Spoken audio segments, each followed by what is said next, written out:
Welcome back to Big Content. Mr. Jack Settleman, founder, runner, offensive player of the year for Snapback Sports. My name is Nicholas Ercolano. I run this piece of shit. Big Dogs Gotta Eat. We do a lot of fantasy football content, but we love talking about content in general, the creator economy, the business behind producing content at scale. And that's what we're here for. So today's agenda consists of a few different things. A little Casey Neistat inspiration, who's one of my favorite creators out there. ChatGPT. I believe I'm saying that correctly. I might have wrote down the letters wrong, which is going crazy all over social media, but I think has some really cool things we could talk about in terms of the future, like where I think that what it will change, for creators, but just in general. Yesterday, I asked you a personal question about working with sponsors on the TikTok platform yet, because we've grown an audience there, but have not monetized outside of like merchandise. We haven't actually like pushed a lot of advertising stuff. So I wanted to pick your brain on that a little bit, working with the agency. And then I just wanted to have a general conversation about like the direction of big content, maybe starting to bring on guests. Do we talk about which guests we would like who in particular fits the mold, like who's our target audience for guests. So that'll be the show sheet for today. Casey Neistat. So he, for a long time, the way he built his following was just daily vlogging. He's one of the most like creative people in New York City. I almost think of like, when I think of New York City creator, I think most people would be like Casey Neistat. He just vlogs his daily life, but he's so artistic. He does everything in such a fun, refreshing way, has such a good attitude. He can do a vlog about like taking a bike ride down one street, and you'd watch the 7-minute vlog and be like, fuck, this is so cool, right? Yeah. This is like cooler than anything I've ever done.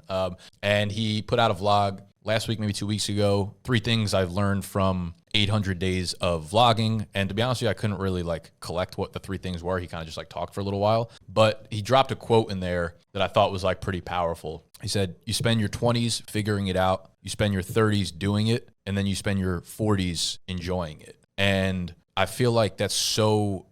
It's been my experience so far. Like 20s have been, you could say I might have figured it out towards like the later end of the 20s about where I wanted to go at least. And now that I'm 30 and in my 30s, it's like, now I'm doing it. Now it's time to like really, I've always worked, but it was kind of a little bit more passion driven than it was like direction driven. 30s, you're doing it, and then you spend your 40s enjoying it. And he was talking about how like I vlogged for 800 straight days, which is like an insane. You did 800 straight days? 800, I believe he did 800 straight days. Yeah. I might be wrong, but I'm pretty sure that's like why people like really fell in love with him, with the work ethic, dedication, the creativity to be able to figure out a new thing to do every day. Yeah. And he's like, yeah, you spend your 40s enjoying it. Like, that's why I don't do it anymore, because like I'm in my 40s now and I want to spend more time with my family and do things like on my own timeline. I'm just thinking about that because I think a lot of people are always like, I want to do this in my 20s and make sure I have a lot of money saved up so that I can enjoy it later on. And I've always looked at it the reverse. Like, I feel like in your life, the best years, your most energetic, the most creative you could be, like the most free flowing you really are,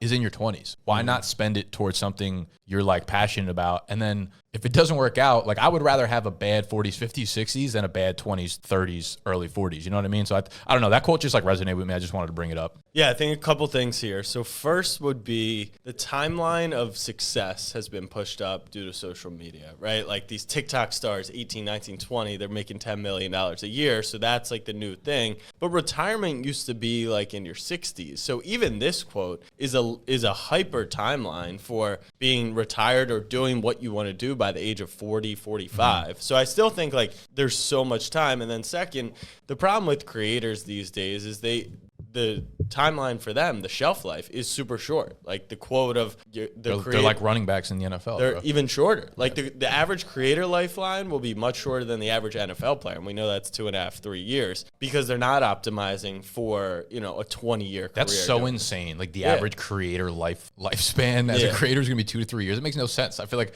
if I was looking to be a creator, I would spend 2 to 3 years just trying to put myself in a position to be a creator. I think that's what people think is I'm going to be a creator. If I don't have this crazy rocket ship growth after 2 years, I did not make it but if you had a marketing job, after 10 years, you finally get to a good spot. Well, that's what I think what he said was kind of relating to both parties. Like you spend your 20s figuring out like where you want to work and what you want to do for work. You spend your 30s working really hard at it. And by the time you're in your 40s, you're probably at a higher level within the company. You're like directing people and you're probably getting to enjoy the fruits of your labor that were in your 30s. Yeah. And So I just don't think people optimize for a long term. And I had a moment, it honestly might have been yesterday. My brain's a little foggy from this year. But I was like, I remember saying out loud, I don't want to be like a 25-year-old running a Snapchat account because that was kind of the small brain thinking of, okay, I'm just engaging with 12-year-olds on Snap. But like then in Arizona, I'm meeting up with dads who are bringing their kids. I'm meeting up with,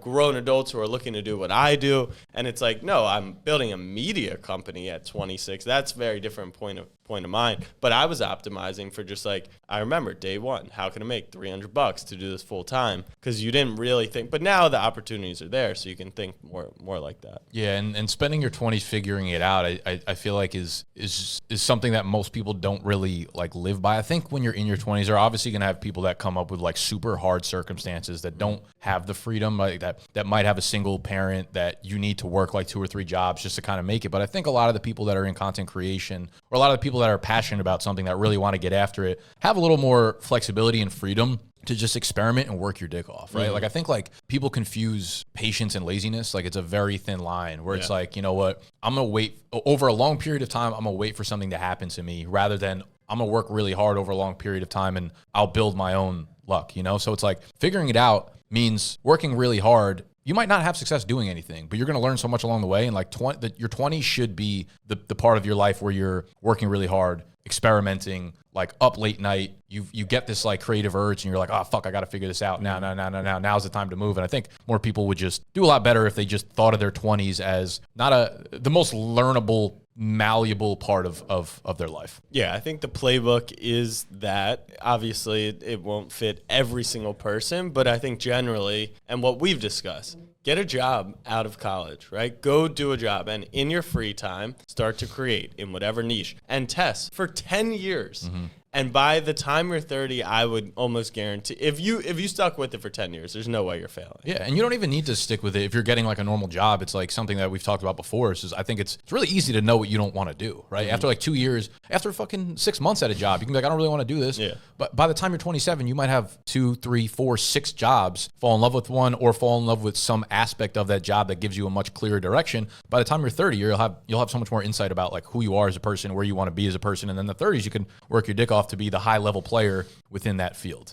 By the way, the note on Casey's TikTok, my brother, not Naystat, I posted about, we started this World Cup content, so he'll be posting 30 days essentially consecutively. He's grown 7,200 followers. Same content every single day, value add, what you missed from today in the World Cup. And I think it's kind of just a really simple yet effective case study of like, here's what consistent value add niche down content looks like. And, now he What's your brother's TikTok? Is Casey? I think it might be CSET13 or at Casey Settlement. Yes, just Casey Settlement. Yeah. So same thumb. Now he had the advantage of he has a video editor for it. We use Ryan, our video editor, and we have a thumbnail guy. So this could be something that requires you to go and do it, to begin with. But he's done 20 days and he's got 7,200 followers. He'll have to pivot when the World Cup's over to some type of daily soccer content. I told him that's his direction to begin with. Yeah. I think that's what we kind of talked about is that's where we start, and then FIFA video game content could follow into it.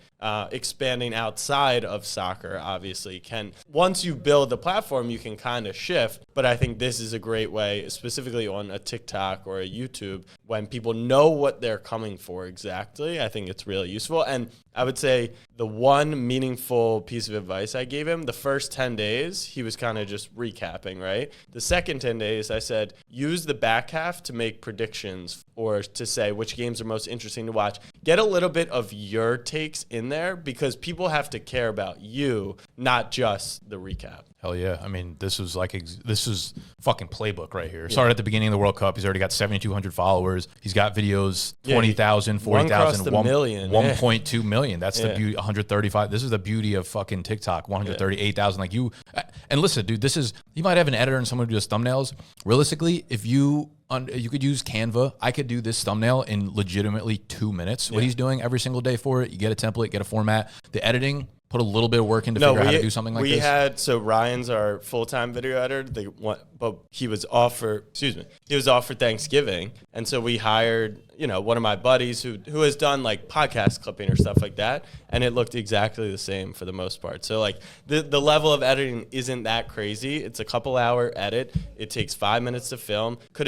I bought him the camera and everything, but we filmed some of these off of the iPhone with a microphone, like very, very doable. So I thought it looks super good. Yeah, I thought this was a really good kind of case study. Yeah, no, this is great.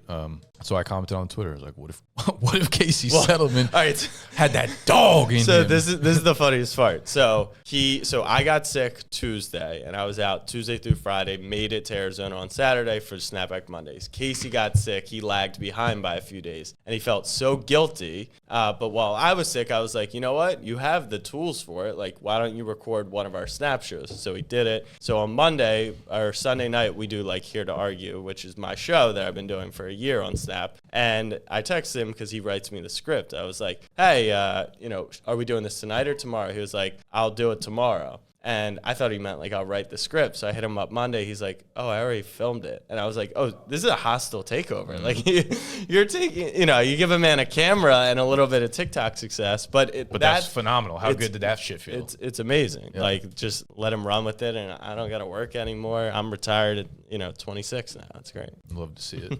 All right, let's talk about ChatGPT. So ChatGPT is something I can't get off my TikTok timeline anymore, but I don't think I want it off. It's really fucking cool. It's basically like the culmination of everyone's been talking about with AI into a tool now. Basically, you go to this website and you type in a request, a question, fucking copy and paste your homework into it. I have people sending me when they type in like have Pusha T write a rap about margaritas. I have people like DMing me with the results that were. So I'm like, fuck, I could like see, and whatever it is, it's AI that browses the web and like. No, it can't browse the web. What does it do? If you actually say, there's like a little trick to it. You have to say, write me a story or write me whatever. Because I tried getting the first touchdown score for the game on Sunday night. And he was like, I can't make predictive and I can't browse, or she, he, it, whatever it is. But if you write me a story about who scores the first touchdown for the Chargers-Dolphins game, it will then, I think, browse. So where does it get its inputs from? I don't know.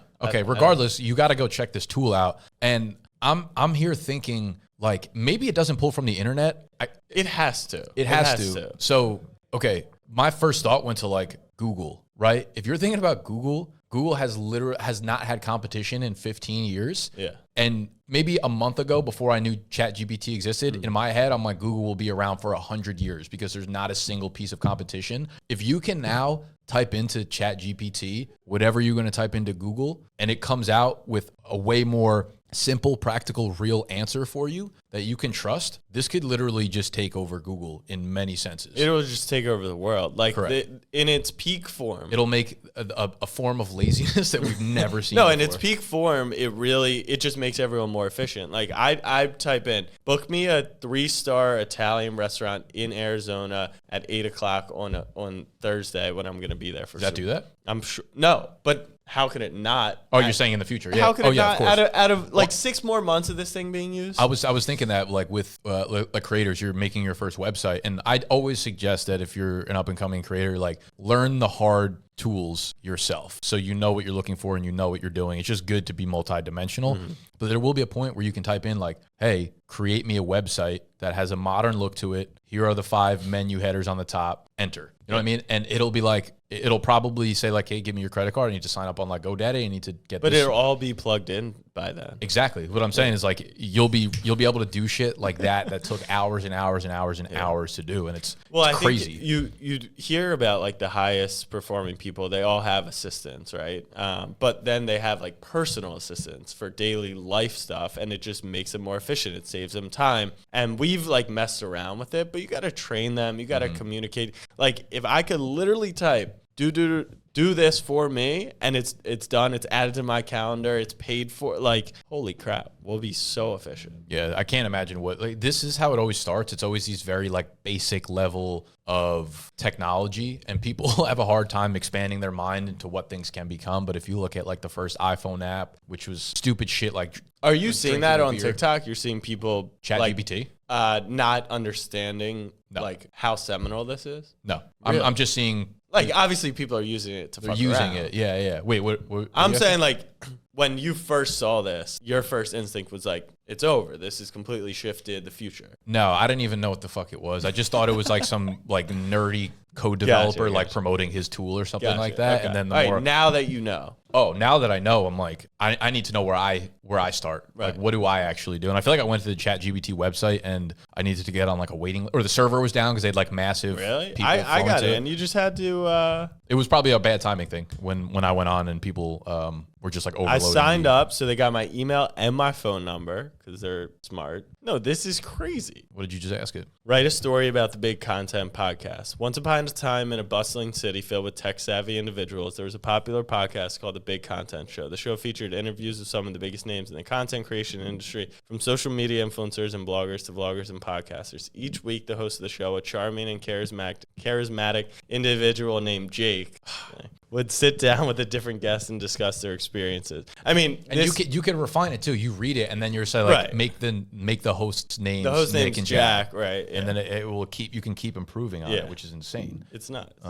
Yeah, and the more data it gets filled with, the more fine-tuned that it obviously becomes. Over time, the Big Content Show became one of the most popular podcasts, and Jack and his guests were able to use their platform to inspire and educate aspiring content creators everywhere. Okay. So I just typed in, provide me with Week 15 fantasy football rankings. Said, I'm sorry, but I'm not able to provide fantasy football rankings as I am a large language model trained by OpenAI. I do not have access to current information. My training only goes up until 2021, and I do not have the ability to browse the internet. Is there anything else I can help you with? So then say... So they're going to have to write scripts that somehow pull every piece of information from the internet. Which will happen. At all times. Of course, 100%. Yeah. 100%. But what happens if you write me Week 15? I'm going to say who was the highest scoring fantasy football. No, it won't answer that. Really? Yeah. But it will do this. Oh, fuck. Write me this is actually kind of crazy. Write me a pitch for a partnership between BDGE on TikTok and who do you want to partner with? McDonald's. Nah, fuck them. They commented though, right? That's all they're fucking That doesn't good pay for. the bills, I guess. Nah. All right, let's see what this cooks up. It's clear that the tool is struggling. Oh, mine just keeps saying I'm sorry every time I fucking name. Okay, ready? Yeah. Hi there. We at BDGA on TikTok are excited to propose a partnership with McDonald's. As one of the most popular social media platforms, TikTok is a powerful tool for reaching a younger, digital-savvy audience. And as one of the world's most iconic fast food brands, McDonald's is a perfect fit for our platform. Here's how we envision the partnership working. We'll create a series of fun, engaging TikTok videos featuring McDonald's menu items. These videos will be designed to appeal to our audience and showcase the deliciousness of McDonald's food in a creative and entertaining way. We'll promote these videos on our TikTok, which is a growing following of over 100,000 engaged users. This will help increase awareness of McDonald's on TikTok to drive traffic to your restaurants. We also work with McDonald's to create exclusive TikTok challenges and hashtags. All right, fuck this. So it's very brutally cookie cutter-esque, but just that wrote that up in fucking 2 seconds. Like the power that this thing is. The craziest one is you can write write me a four-story apartment lease in Arizona under state laws, and it'll do it. Yeah, that's fucking sick. Yeah. I'm telling you, lawyers are fucked, accountants are fucked, like everyone we're fucked. Yeah, like when my friend sent me the Pusha T Margarita verse, I've read it in Pusha T's voice, and I'm like, yo, they have like his like cadence and his tone down to it. I was like, this is insane. So very cool tool to keep an eye out for if you're into tech, if you're into following that kind of stuff. So AI. Is there a way for creators to use this? I mean, right now in your head. I don't know how like code savvy you need to be in order to like figure things out with it, but I'm assuming there's opportunity in every industry. I don't think you need to be a developer or a coder. You can make content around. You can become a ChatGPT fucking expert. That's what I mean. Because it came out like a month ago, 2 months ago. Whenever it did, no one actually knows much about it. You could literally start making. I bet you it's one of the most popularized terms on YouTube right now, or TikTok, or whatever. Most search terms, right? If you just started making videos like, "What is ChatGPT? 5 really cool things you didn't know you could do with ChatGPT." Like ChatGPT for lawyers. Like, here's how you can get your work done much quicker. You know what I mean? So you take your industry and basically Gary Vee always says, like, put yourself out of business before someone else can. Yeah. So before lawyers are fucked, unless you start taking what lawyers were fucked with and using it in your power. You know what I mean? So yeah, I mean, there's a million avenues. Obviously, I don't know the full capability of ChatGPT, but I'm imagining when we cut up a clip about ChatGPT and that last little part about the lawyers, search volume is going to go crazy. You know? We're going home runs here. So I had a company reach out to me yesterday. I've had a few companies reach out to me now, and we built this following, and now I'm ready to properly monetize it. I'm ready to start bringing on sponsors and stuff and getting creative with it and bring on more money.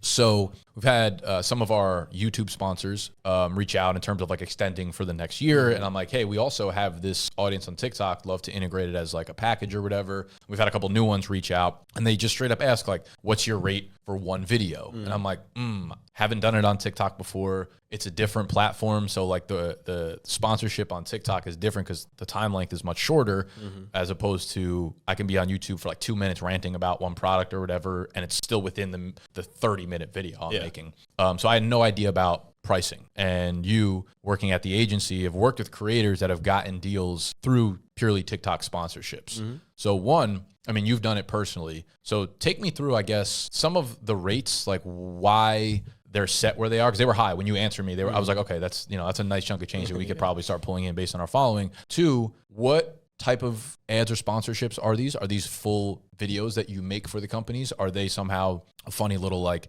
ad that you throw within organic content? So yeah, just riff off that a little bit for me as someone who's trying to learn this. Yeah, there's like so many different, as you know, and I think that integrating it into a bigger package will lessen the rate, but also probably see more success, because what you see a lot on TikTok is failed ad videos because the algorithm reads it, the people viewing read it right away, and they realize it's an ad. So I think that's something to think of. My most recent TikTok only sponsorship for my personal thing, they're doing what's very, very common right now, which is having a creator create an ad and then running paid against it. So that, they won't charge you for what they spend behind it, but that's probably been the most effective way, is to use a creator's face and then have them create. So they don't really care about the reach on your platform, which is why because you have reach elsewhere, so they're paying. Well, they do care to a degree because it will build up the floor and they have to do less ad spend behind it, but they're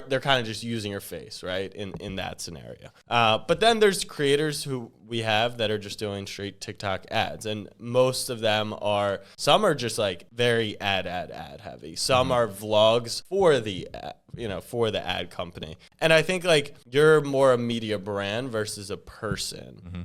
So I think that plays into it too, because like my Instagram feed, what we charge for a post on my IG or my TikTok, what we post for anything Snapback, even if Snapback has more followers, is vastly different because people convert at a much higher level than I think companies do. So, I mean, I can pull up some of the deals we've done, but because some of the creators you mentioned and you gave me like their prices and stuff, I basically asked him, I was like, hey, but some of them are, they get that deal once every 3 months, right? So they're only doing it 4 times a year. I was trying to find some of the ads just to get an example of like what they actually did for it. But yeah, I was asking him, like with our following 600K, like give or take, 100K, 200K price range, like just a general ballpark for an ad. And you gave me some examples of like creators that are a little bigger than me getting $7,500 a spot or something like that. So it made me feel comfortable being like, we could probably charge $5K for an ad on our platform. Those ones probably are like, so I would say, let's say Subway came to you and wanted to do an ad about the NFL draft. Like if it was you guys eating a Subway sandwich, duetting Russell Wilson doing it, which was a very common ad that Subway ran. That's all about Subway. It's clearly front face, right? That maybe, $5,000, 7,500, 10 grand, honestly. If they wanted to kind of sponsor Ike's lunch for 3 weeks and then in the middle, halfway through, you're talking about, the new dangerous sandwich, that's probably less, but over a longer time span, and it's not infiltrating your content as much. So that's kind of how we think about it. It just depends what the brand's looking for and what type of ad. Yeah. Just full transparency, the company that reached out to us was Mint Mobile, which is Ryan Reynolds' cell phone company or whatever. They're obviously well-backed, well-funded, so I assume they fall into that category of like, we have marketing budget here. So I wouldn't feel uncomfortable going back to them with that type of number. And you got to know your worth too. And once again, are you proposing, hey, we'll create a skit about Mint Mobile using people in our office, or do you want us to, in our fantasy content, integrate you? And I think those are the two. Yeah, we are getting on a call tomorrow. Today's one. Yeah, tomorrow. And then there's another brand that asked us, and they asked me basically like, what's your rate for one video? And I put together sort of a package deal. So I was like, one video will be $5K, 3 videos will be, 4,500 per video, whatever that adds up to. 5 videos will be 4,000 a video, whatever that adds up to. And I don't really dabble in those types of numbers with like one-off sponsorships, which is why it's kind of foreign to me. Like we talked about a lot. Like I build a strong relationship with like 1 or 2 companies and hopefully get a lot of money from those companies, but like that's what we're focused on. But if we're going to start utilizing the TikTok platform for uses that we should be like this, you know, I'm a little bit newer to the game, which is why I obviously reached out to you because you've done this and been there before. And I think going high on the price can be super beneficial because people will say yes actually more often than you think. That's where I've always gone wrong. Yeah, and that's really what it is. And you could get someone who pays $30,000 for a one-off video. I went down like a rabbit hole of like researching like what people charge for TikTok, and it's all over the place, obviously. But there are like people who have like maybe like double our following, but will be like, I get 35K per post. I'm like, what's wrong with these fucking companies? One, but like 2, I'm not going to complain about it. And you have to ask for that. Yeah, that's the only way.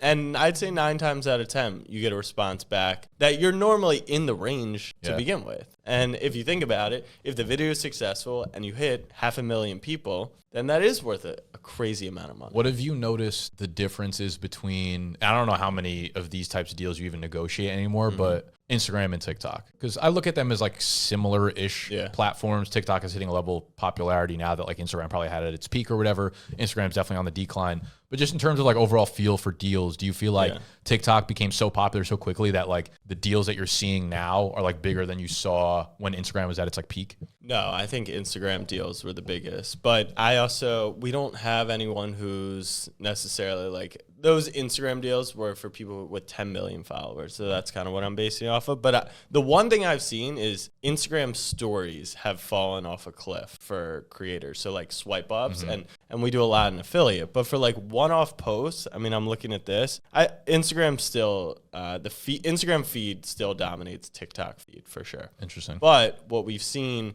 is kind of that ad spend behind, which is a new strategy that never really happened on Instagram. Yeah, it feels like Instagram feed would get a lot of money now because companies move slow, you know what I mean, with their marketing budget. So it's like they might have set out for like the year of 2022, hey, we're putting $2 million behind Instagram. By the time you get to August, it's like they know they should move that to TikTok, but they don't. They're like 2022 or 2023, that will be our ad spend. So it seems like on Instagram, they feel more comfortable putting it there because they know what's proven rather than where they probably should. And TikTok kills ads pretty hard. Yeah. Which is why people are spending behind them now. So it's all kind of, I mean, we don't have this labeled, but, you know, the range is crazy. Like, here's one, I would imagine one TikTok for 25 grand for someone with like 1.3 million followers. Okay. But I will say that person has done something in a similar category and driven app downloads for a company that is trying to achieve a similar thing that you should have gotten 100 grand for that video. So like a little bit of proven success. And that's another thing you could take into account is, hey, we've done these videos, but like you've had Mojo in your TikTok stuff all the time. So like, right. So if you could say,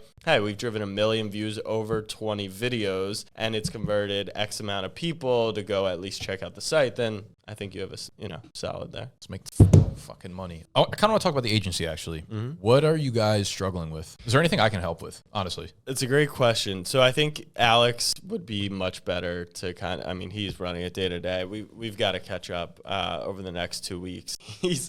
I think he's a little speculative of the agency model, right? Like we've booked like 1.6 million, 1.65 in 2022, and that's outside of anything Snapback Sport. So, and he's like, we're now paying an employee. We did, $1.5 million, like between expenses and travel, employee health, all that. It's like profit's not huge. Yeah, we're not making a crazy profit, and we actually get a decent amount percentage off the client. So it's like he's a little bit confused about like how do we scale this thing? Yeah. Well, correct me if I'm wrong, but was your goal at the start to eventually sell this thing, or you want to take this, Like, I don't know. because I don't think you necessarily need to have a high profit margin if you want to sell it to. Right. No, you don't. Because they just want your information. Yeah, they want revenue and they want the book of clients. So that's part of the conversation, and that's what I think we'll talk through, which is like, all right, what's the goal? And we don't want to sell this anytime soon. So do we want to build for profitability? How do we scale it?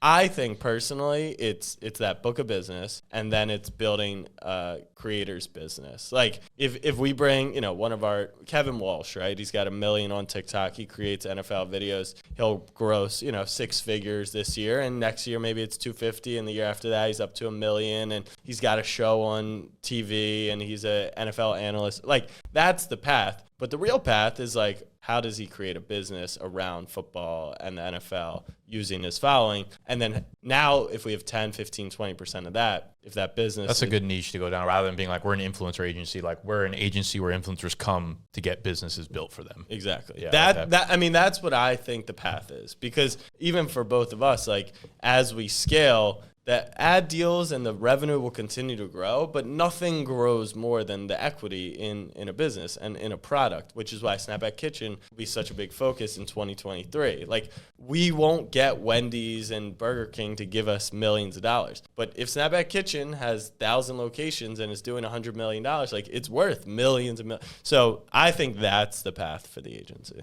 Interesting. Yeah, I kind of want to link up with Alex and see if you guys need help over there, because that's something I'm like genuinely interested in learning more about, and I would love to just like dive in and see what part of that you guys need help with. Yeah. Speaking of help, do we need help? Do we need to should we start bringing on guests? Well, when we first talked, I think you said, give it a few months, then we revisit this conversation. So we've definitely done that. I would say the biggest success we have is talking about anything TikTok related and then running a clip on TikTok, right? And it hits. So if we brought on guests, then we'd probably want it in that realm that, we're going to use their face and likeness essentially for viewership to bring awareness to the show. Or do we go the business route, and so I think there's two paths. If you bring on a Brianna Chicken Fry, she can talk about being a creator, which will help other creators. Mm-hmm. Or you could bring on Pepsi's influencer marketing person and talk to them about their thought process. And now we're kind of building this for a business lens. So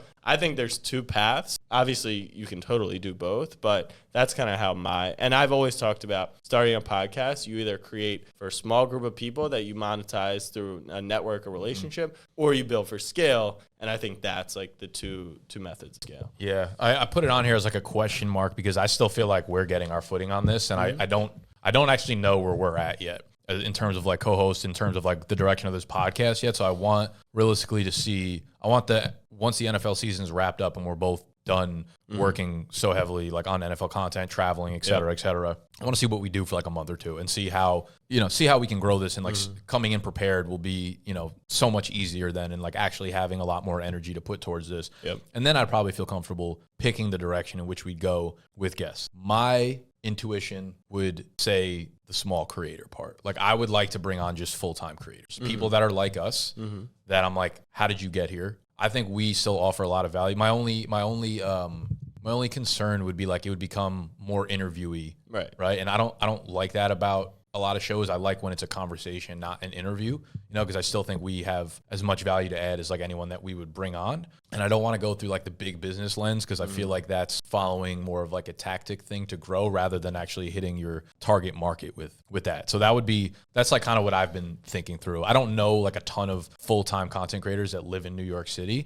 So you would probably have to pull some weight on that one. And I think through that person, we network through other people and they know people and shit like that. But that would probably be my ultimate goal, I think. Yeah, I mean, Nelk has kind of created the playbook, in my opinion, for how to scale a podcast right now, which is bring on a face for a YouTube thumbnail, cut up 8 different clips, and they do a solid. I actually almost wish they asked more questions. Like, they had Kai Cenat on, who I've shown you is the biggest Twitch streamer, and I'd say out of the hour and a half, 20 minutes of it, you kind of got a peek into his brain of like how he does stuff, why it's working for him, how he scaled. The other hour 10 is like his fun stories about partying, and that's what I mean. It feels like a podcast they're making just because they know what will work in the podcast. And like, I don't like to operate from that sense, But like Colin and Samir, right? They're awesome, conversational, and everything is pointed towards the creator. I love that. Yeah. Like in my ideal world, in 10 years, if we're picking one or the other, it's them Right, over those guys over there.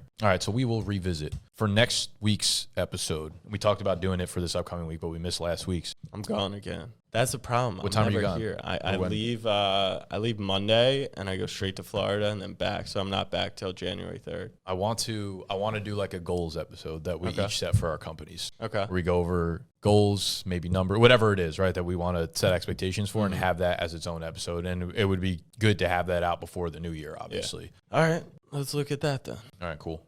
Come fucking prepared. Yeah, because I'm trying to set a planning meeting for Snapback in early January. I think it's important to do that. Yes, sir. Have you ever done that? We are on a very strict vision quest right now. Really? Yeah, I to be completely transparent, I haven't loved, this is not something I wanted to get into on the podcast right now because we're trying to figure it out, but I haven't loved what we've been doing in here just altogether. Yeah. And I just came in on Monday and went off a little bit, but it was exactly what I wanted to say. And I've just not held people accountable really up to this point. We've kind of came in and we're like, whatever sticks works. And I'm like, no, I want us to be excellent. Yeah, I want us to be excellent in every avenue. Well, those are two different things. No, because people won't push themselves to be excellent unless I hold them accountable. No, fair, 100%. And I think like we've talked about the mundaneness of the season, and there was a moment where you're like kind of recognizing it still didn't get to the level. I'm talking about what do you want BDG to be as a company? Yeah. What is what's the North Star? Because that's what we got to figure out. So the motto I've kind of created is the year 2023 is to be the year of Snapback Sports. 21 and 22 was kind of like Snapback Sports by Jack or Jack Settlement, and like we need to build the brand and do everything. So that's what I mean by that. Yeah, like on Friday we're having all one-on-one meetings. Sexy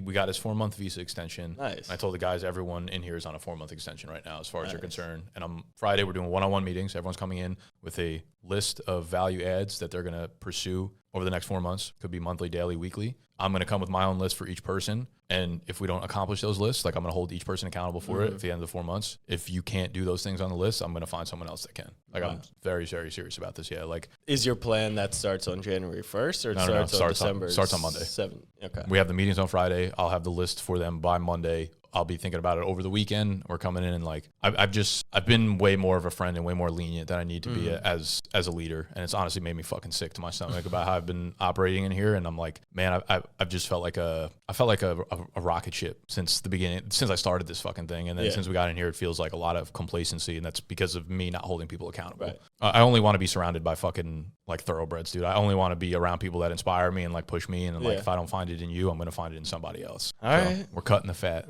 We're gonna be monsters by this time next year. All right, so you got big goals. I got to bring big goals. All right, what type of goals? What type of goals? I will probably have goals that pertain to money. I will have goals that pertain to specific employees, or maybe the number of, or positions or products that I want to launch, campaigns that maybe I want to run. But I'll definitely have a goal of something that's more like feel or energy based in a sense of like how I want this place to be running, among other things, I guess. So, and are these goals for yourself or goals for the company, or both? Because like how you want this, to feel is different than. Yeah, that's fair. I think most of them are going to be company based and brand based. I'm sure I'll slip some personal ones on there too. All right. Well, that is big content for this week. If you are not in the Discord, obviously free to join. Go hop in. You can ask us any questions you want. We'll do Q&A sections almost every single week. Just didn't get to it this time. Subscribe to the channel. Subscribe to the podcast. Follow us on TikTok. All that good shit will be linked down below. And we'll see you on Wednesday next week.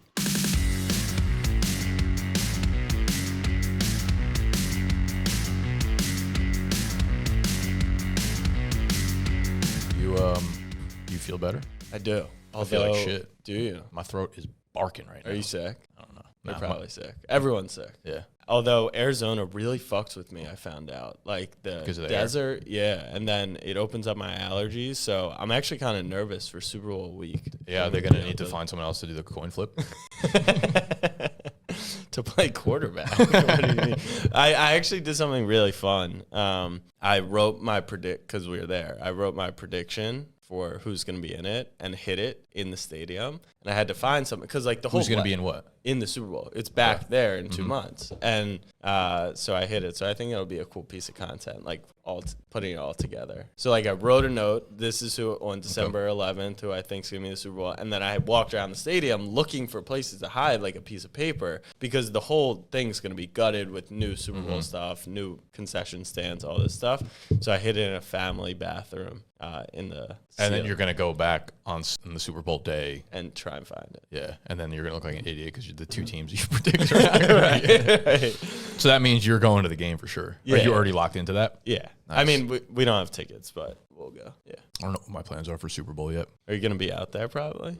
I'm assuming it'll be a similar setup. Like one of the partners we work with will probably want to bring me, if not our team, out there. I've had some preliminary discussions about it, but nothing like close to concrete. It's also the same setup as last year where it's, I just saw the fantasy conference is, I think the Super Bowl is the 12th, which is that Sunday, and then the conference is like the 15th, I want to say. You like going to that thing. I hate going to that thing. Oh, you did? I only went last year because they wanted me to speak on one of the panels, and last year I spoke to the person who put the panels together, and I was like, let me take over the content marketing panel, and I'll decide who's on it. And she was like, I love that. And I was like, I haven't heard a single thing from her. So she might have just been like, you're a fucking asshole. You're not actually coming back. But I would like to be back on the panel. It was a brand new panel, content marketing. It was fun. But realistically, I would actually like to lead it if they allowed me to and pick the people that are on it. But I've also, again, not been invited to the conference yet. So I haven't been invited to Super Bowl or the conference or anything related. But I'll fucking be there.